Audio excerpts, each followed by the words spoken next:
칠흑 같은 어둠이 내린 새벽, 서울 도심의 오피스 빌딩들은 잠들지 않습니다. 창문 너머로 새어나오는 희미한 불빛들은 거대한 데이터 센터의 서버들이 내뿜는 열기와 닮아 있습니다. 우리는 지금 인류 역사상 가장 거대한 전환점의 한복판에 서 있습니다. 18세기 증기기관이 근육의 한계를 넘어서게 했고 20세기 전기가 문명의 속도를 바꿨다면 21세기 인공지능 즉 AI는 인간 지능의 영역을 대체하며 자본의 흐름을 통째로 뒤바꾸고 있습니다. 하지만 화려한 기술의 진보 뒤에는 언제나 차가운 경제적 진실이 숨어 있습니다.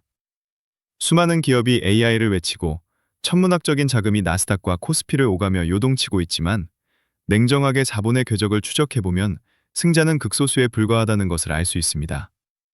과거 닷컴 버블 당시 모두가 인터넷의 미래를 낙관했지만 실제로 막대한 부를 거머쥔 것은 단순히 웹사이트를 만든 이들이 아니라 그 인프라와 생태계를 장악한 이들이었습니다. 지금도 마찬가지입니다. 엔비디아의 주가가 천장을 뚫고 샘 알트먼이 7조 달러라는 상상조차 불가능한 펀딩을 이야기할 때 시장은 본능적으로 움직이고 있습니다. 돈은 거짓말을 하지 않습니다. 거품이라는 경고음과 혁명이라는 찬사가 동시에 들려오는 지금, 우리는 질문해야 합니다. 도대체 이 거대한 돈의 파티가 끝난 뒤 진짜 부의 재패는 어디에서 일어날 것인가? 금리는 여전히 높은 수준을 유지하고 있고 글로벌 공급망은 파편화되었으며 지정학적 위기는 에너지 가격을 위협하고 있습니다. 이러한 복합 위기 속에서도 자본이 단 하나의 방향, 즉 이 한 분야로 미친 듯이 쏠리고 있는 현상은 무엇을 의미할까요? 앞으로의 10년은 단순히 기술이 발전하는 시간이 아니라 부의 주인이 바뀌는 거대한 슈퍼사이클의 시기가 될 것입니다. 오늘 우리는 그 화려한 숫자의 이면을 파헤쳐보려 합니다. 당신이 믿고 있던 투자 상식, 그리고 한국 경제의 미래를 송두리째 뒤흔들 변화의 실체는 무엇일까요? 위기 속에 숨겨진 진짜 기회의 얼굴을 마주할 준비가 되셨습니까? 지금부터 AI 시대, 부의 설계도가 다시 그려집니다. 시장의 경고음은 언제나 가장 화려한 축제 속에서 시작됩니다. 최근 글로벌 금융시장에서 나타나는 기이한 현상 중 하나는 실물 경제의 둔화 신호와 기술주로의 급단적인 자본 쏠림이 동시에 발생하고 있다는 점입니다. 미국의 고용 지표가 흔들리고 고금리의 여파로 중소은행들의 유동성 위기가 간헐적으로 터져나오고 있음에도 불구하고 AI 관련 기업들의 시가총액은 국가 하나를 통째로 살 수 있을 만큼 거대해졌습니다. 이는 1920년대 대공황 직전의 광기나 2000년대 초반 닷컴 버블의 전조 현상과 매우 흡사한 양상을 보입니다. 당시에도 사람들은 이번엔 다르다며 새로운 기술이 가져올 낙원만을 노래했지만 그 결과는 참혹한 자산 가치의 폭락이었습니다. 현재 한국 경제 역시 이 폭풍 전야의 긴장감에서 자유롭지 못합니다. 가계부채는 이미 임계점을 넘어서고 있고 부동산 PF 대출의 부실 폭탄은 언제 터질지 모르는 도화선처럼 경제의 발목을 잡고 있습니다. 특히 한미금리 역전 현상이 장기화되면서 외환시장의 변동성은 극에 달해 있으며 원달러 환율이 심리적 마지노선을 위협할 때마다 자본 유출에 대한 공포가 시장을 엄습합니다. 이러한 거시경제의 불안정성 속에서도 투자자들은 필사적으로 AI라는 구명보트에 매달리고 있습니다. 하지만 우리가 간과하고 있는 사실이 있습니다. 자본의 역사는 반복된다는 것입니다. 유동성이 마르기 시작할 때 가장 먼저 타격을 입는 것은 실체가 없는 기대감입니다. AI가 세상을 바꿀 것이라는 믿음은 확고하지만 그 기술이 당장 기업의 영업이익으로 전환되지 않는 수익화의 간극이 발생하는 순간 시장은 가차없는 심판을 내릴 것입니다. 이미 CDS 프리미엄이 요동치고 안전자산인 금과 달러로 자금이 회피하는 현상은 똑똑한 돈들이 위기를 직감하고 있음을 시사합니다. 그렇다면 이 거대한 경제적 충격은 어떤 메커니즘으로 작동하는 것일까요? 현대 경제는 거미줄처럼 얽힌 신용의 네트워크 위에 세워져 있습니다. AI 슈퍼사이클을 뒷받침하는 핵심 동력은 결국 무한한 에너지와 막대한 자본입니다. AI 모델을 훈련시키고 가동하는 데 드는 비용은 기하급수적으로 늘어나고 있으며 이는 곧 에너지 인프라와 반도체 공급망에 대한 전례 없는 과부하를 의미합니다. 여기서 경제적 충격의 첫 번째 고리가 형성됩니다. 기술 기업들이 필요로 하는 자본의 규모가 커질수록 시장의 시중 유동성을 흡수하게 되고 이는 결국 한정된 자원을 두고 전통산업과 기술산업이 충돌하는 양상을 낳습니다. 금리가 인상되는 구간에서 이러한 자본 집중은 중소기업과 가계의 이자 부담을 가중시키는 구축 효과를 발생시킵니다. 즉, AI 기업들이 성장을 위해 돈을 쓸어 담는 동안 서민들의 주머니는 말라가는 양극화가 가속화되는 것입니다. 또한 AI로 인한 생산성 혁명이 고용 시장에 미치는 충격은 단순한 일자리 소멸 이상의 문제를 야기합니다.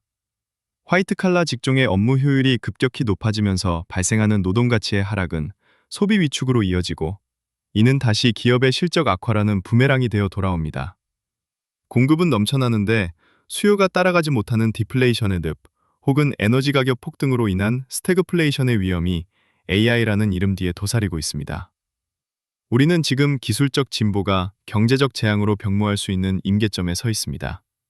자산 가치의 거품이 꺼지고 부채의 역습이 시작되는 순간, 단순히 AI 관련주를 보유하고 있다는 사실만으로는 스스로를 보호할 수 없습니다.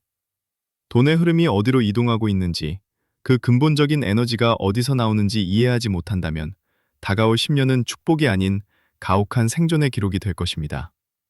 과거의 사례를 돌아보면 지금 우리가 처한 위기의 본질이 더욱 명확해집니다. 1990년대 초반, 일본은 자산 거품이 붕괴하며 잃어버린 30년의 늪에 빠졌습니다. 기술력은 세계 최고였지만 경직된 금융구조와 변화하는 패러다임에 적응하지 못한 결과였습니다. 더 극단적인 사례는 남미와 동유럽에서 찾을 수 있습니다. 아르헨티나는 한때 세계 5대 경제대국이었으나 반복되는 포퓰리즘과 방만한 재정 운영, 그리고 급격한 환율 변동에 대응하지 못해 국가 부도의 아이콘이 되었습니다. 베네수엘라는 자원부국임에도 불구하고 단일 산업에 의존하다 유가 폭락과 초인플레이션의 직격탄을 맞았습니다. 이들의 공통점은 외부 충격이 왔을 때 시스템을 방어할 경제적 체력이 없었다는 점입니다. AI 시대의 경제전쟁은 과거의 자원전쟁이나 영토전쟁보다 훨씬 더 파괴적입니다. 국가 간의 격차는 단순히 GDP 규모가 아니라 컴퓨팅 파워와 대입표 주권에 의해 결정되기 때문입니다. 그리스나 터키가 겪었던 금융위기는 외채 상환 능력을 잃었을 때 국가 시스템이 얼마나 처참하게 무너지는지를 보여주었습니다. 현재 AI 산업에 투입되는 천문학적인 달러 부채는 만약 AI 산업의 수익성이 증명되지 않을 경우 제2의 신흥국 부채 위기를 촉발하는 트리거가 될 수 있습니다. 특히 에너지 인프라가 부족하거나 독자적인 기술 생태계를 구축하지 못한 국가들은 AI라는 거대한 파도에 휩쓸려 하천기지로 전락할 위험이 큽니다. 글로벌 자본은 차갑고 냉정합니다. 수익이 나지 않는 곳에서는 순식간에 썰물처럼 빠져나갑니다. 터키의 리라화 폭락이나 아르헨티나의 페소화 가치 하락이 남의 일처럼 느껴지시나요? 만약 우리가 AI 시대를 대비한 경제구조 체질 개선에 실패한다면 우리 역시 글로벌 자본의 변동성이라는 단두대 위에 서게 될 것입니다. 이제 한국 경제의 현실을 들여다봐야 합니다. 대한민국은 전 세계가 부러워하는 반도체 강국이자 IT 강국입니다. 하지만 AI라는 거대한 흐름 앞에서 우리의 강점은 역설적으로 약점이 되기도 합니다. 한국 경제의 구조는 수출, 특히 특정 품목에 대한 의존도가 매우 높습니다. 과거 1997년 IMF 외환위기 당시 우리는 외환 보유고의 바닥을 드러내며 국가적 굴욕을 겪었습니다. 당시의 교훈으로 기초 체력을 길러왔다고는 하지만 지금의 위기는 차원이 다릅니다. AI 반도체 시장이 엔비디아와 같은 팹리스 기업 중심으로 재편되면서 한국의 메모리 반도체는 자칫 단순 공급처로 전락할 위험에 처해 있습니다. 이는 국가 전체의 경상수지와 직결되는 문제입니다. 만약 AI 슈퍼사이클의 부가 소수의 글로벌 플랫폼 기업에만 집중된다면 한국은 막대한 설비 투자를 하고도 부가가치의 극히 일부만 가져가는 구조적 모순에 빠질 수 있습니다. 여기에 저출산 고령화라는 인구 구조적 재앙은 노동 생산성을 급격히 떨어뜨리고 있습니다. AI가 노동을 대체한다고 하지만 그 기술을 운용하고 부를 창출할 주체가 줄어드는 것은 내수 시장의 붕괴를 의미합니다. 부동산 시장 또한 위태롭습니다. 가계 자산의 70% 이상이 부동산에 묶여있는 상황에서 금리의 고공행진과 경기 침체가 맞물리면 소비는 얼어붙을 수밖에 없습니다. AI 시대의 진짜 돈은 데이터와 연상력에서 나오는데 우리 국민의 돈은 여전히 차가운 콘크리트에 갇혀있는 셈입니다. 환율 변동에 민감한 우리 경제의 특성상 미 연준의 금리 정책 한마디에 코스피가 출렁이고 서민들의 대출이자가 요동치는 현실은 우리가 여전히 거대한 파도 위에 작은 조각배임을 증명합니다. 한국 경제가 AI 슈퍼사이클의 승자가 되기 위해서는 단순히 반도체를 잘 만드는 것을 넘어 자본의 흐름을 주도하는 금융의 힘과 데이터 생태계의 주도권을 확보해야만 합니다. 국가의 경제 시스템을 수호하는 정부와 중앙은행의 어깨는 그 어느 때보다 무겁습니다. AI 시대의 도래는 단순히 기술적인 변화를 넘어 화폐의 가치와 금리의 향방을 결정짓는 근본적인 패러다임을 흔들고 있습니다. 현재 한국은행을 비롯한 전 세계 중앙은행들은 유동성 공급과 물가 안정이라는 두 마리 토끼를 잡기 위해 사투를 벌이고 있습니다. AI 산업에 필요한 천문학적인 자금 수요는 시장 금리를 상방으로 압박하는 요인이 되며, 이는 경기 부양을 위해 금리를 내려야 하는 정부의 정책 기조와 충돌하곤 합니다. 정부는 AI를 국가 전략 산업으로 지정하고 대규모 세제 혜택과 예산을 투입하며 AI G3 국가로의 도약을 선포했습니다.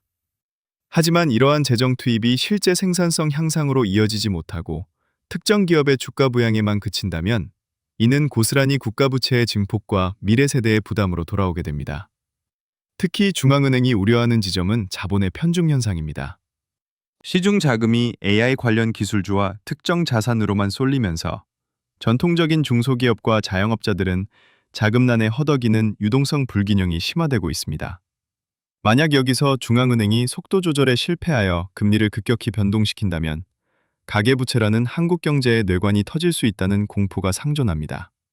정부는 규제 완화를 통해 혁신을 장려하는 동시에 AI로 인해 일자리를 잃거나 소외되는 계층을 위한 사회 안전망을 구축해야 하는 모순된 과제를 안고 있습니다. 1997년 외환위기 당시의 땜질식 처방이 아닌 100년 대계를 내다보는 정교한 금융설계가 필요한 시점입니다. 정부와 중앙은행의 대응이 단순히 위기 모면에 그칠지 아니면 새로운 부의 질서를 선점하는 마중물이 될지에 따라 대한민국의 운명은 결정될 것입니다. 거시경제의 파고 속에서 개인은 어떻게 살아남아야 할까요? AI라는 거대한 파도는 이미 우리의 안방과 지갑 속까지 깊숙이 침투해 있습니다. 이제 열심히 일해서 저축하는 것만으로는 자산의 가치를 지킬 수 없는 시대가 되었습니다. 화폐 가치가 하락하고 자산 인플레이션이 가속화되는 AI 슈퍼사이클 초입에서 개인의 생존 전략은 철저히 부의 속성을 이해하는 것에서 시작되어야 합니다. 가장 먼저 버려야 할 것은 과거의 성공 방식입니다. 대학 학위나 자격증이 평생을 보장해주던 시대는 끝났습니다. AI가 지식노동의 상당 부분을 대체하면서 인간에게 요구되는 핵심 역량은 지식의 소유가 아니라 AI를 도구로 활용해 새로운 부가가치를 창출하는 기획력과 판단력으로 옮겨가고 있습니다. 투자 측면에서도 냉철한 시각이 필요합니다. 단순히 남들이 좋다는 AI 관련주에 내동매매하는 것은 가장 위험한 도박입니다. 진짜 부는 기술 그 자체가 아니라 그 기술이 구현되는 물리적 토대와 결과물에 집중하는 이들의 몫이 될 것입니다. 데이터 센터를 돌리는 에너지 산업, AI를 구동하는 핵심 소재, 그리고 AI가 범접할 수 없는 고유한 브랜드 가치를 지닌 유형 자산에 주목해야 합니다. 또한 환율 변동과 글로벌 경제 위기에 대비해 자산의 일부를 달러나 금과 같은 안전자산으로 분산하는 포트폴리오 리밸런싱은 이제 선택이 아닌 필수입니다. 1997년 위기 당시 누군가는 전 재산을 잃었지만 누군가는 달러 자산을 통해 부의 퀀텀 점프를 이뤄냈음을 기억하십시오. 위기는 곧 기회의 다른 이름이며 준비된 자에게만 그 기회의 문은 열립니다. 이제 우리는 이 한 분야가 왜 폭발할 수밖에 없는지 그 본질적인 이유에 접근하고 있습니다. AI는 가상세계의 논리이지만 그것이 현실에서 구동되기 위해서는 막대한 물리적 에너지가 필요합니다. 전 세계가 탄소 중립과 에너지 안보를 외치는 상황에서 AI의 폭발적인 전력 수요는 에너지 인프라의 대전환을 강요하고 있습니다. 바로 여기서 인류 역사상 유례없는 인프라 슈퍼사이클이 시작됩니다. 소프트웨어의 혁명이 하드웨어의 결핍을 불러오는 역설적인 상황이 발생한 것입니다. 구글, 마이크로소프트, 아마존 같은 빅테크 기업들이 원자력 발전소에 직접 투자하고 독자적인 전력망을 구축하려는 움직임은 무엇을 시사합니까? 돈의 흐름이 결국 에너지 주권과 인프라 장악력으로 향하고 있다는 뜻입니다. 한국 경제에게 이는 위기이자 거대한 기회입니다. 세계 최고 수준의 원전 기술과 송배전 인프라 제조 능력을 갖춘 우리에게 AI 시대를 뒷받침하는 인프라 시장은 놓쳐서는 안 될 전장입니다. 만약 우리가 반도체라는 나달에만 집착하다가 이를 담는 그릇인 인프라 시장을 놓친다면 부의 핵심 동력을 상실하게 될 것입니다. 19세기에 금광을 캐는 사람보다 곡괭이를 파는 사람이 더 큰 돈을 벌었듯 AI 시대의 진짜 주인은 화려한 알고리즘 뒤에서 묵묵히 전력을 공급하고 데이터를 실어 나르는 인프라의 지배자가 될 것입니다. 이 분야는 진입 장벽이 높고 막대한 자본이 투입되어야 하기에 한 번 주도권을 잡으면 향후 10년 이상 강력한 해자를 형성하게 됩니다. 글로벌 자본이 왜 테크 기업을 넘어 전력 설비와 구리, 히토리와 같은 원자재 시장으로 급격히 쏠리고 있는지 그 이면을 읽어내야 합니다.